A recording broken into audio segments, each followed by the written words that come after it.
Henry? Henry? Henry?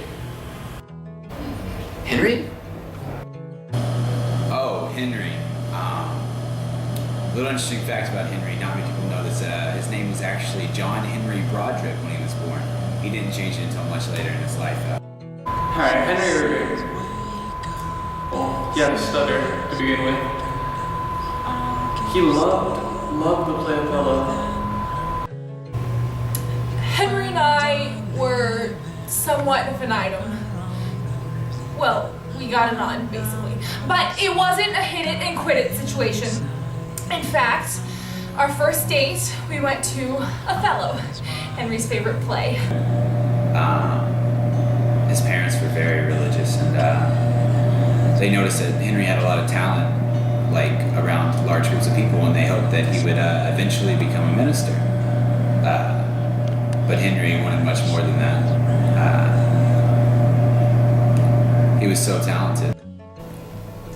Henry was probably my most favorite friend. Well, at times. Let's just start things off. He had a stutter problem when we first met back a long time ago. He was hard to understand, but as time went on,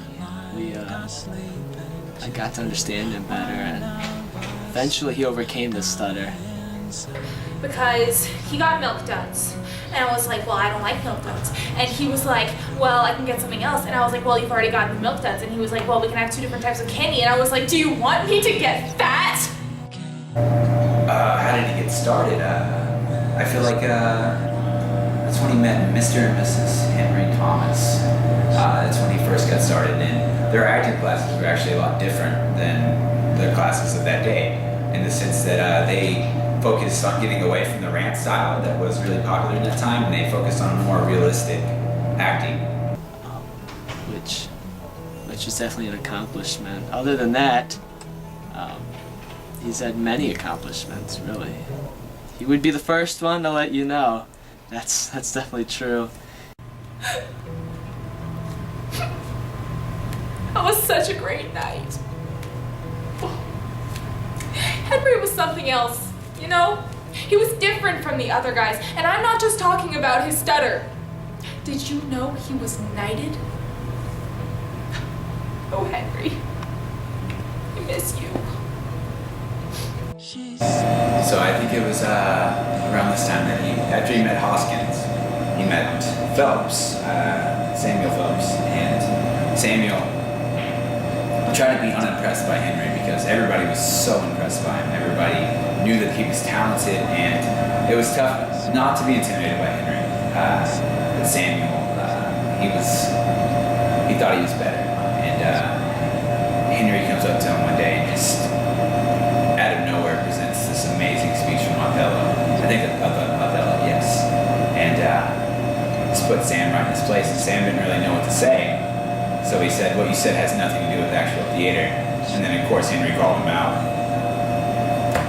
He told him that he said, I think that I'll have my chance to go up on stage. And if there was anything that summed up Henry, I feel like it was that. He was confident in himself. He wasn't cocky, but he's very confident in how much talent he truly had. And it's amazing to see people like that. Henry was amazing. Yeah, seemed spaced out at times, but that was Henry. His best plays. I mean, that's an opinionated question, but I would say I feel like he did really good with Hamlet. That was one of his best. Then he went on to produce the Merchant of Venice, and that was his first time as a producer, and he did a damn good job of it. Very good job. He also bragged about being knighted. I guess that's one thing that was pretty awesome about him. But he's not with us anymore. He died of a stroke, but I believe his memory lives on. And we had a lot of good times together. Go see Othello together. He would love watching the actors. Dante.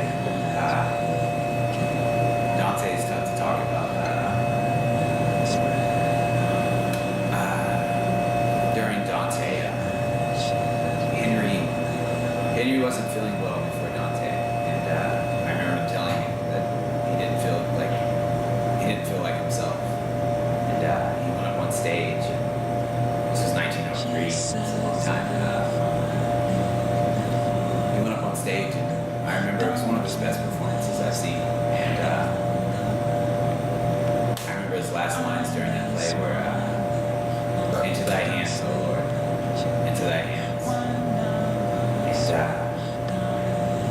And he had a stroke shortly after the performance, and he died that night.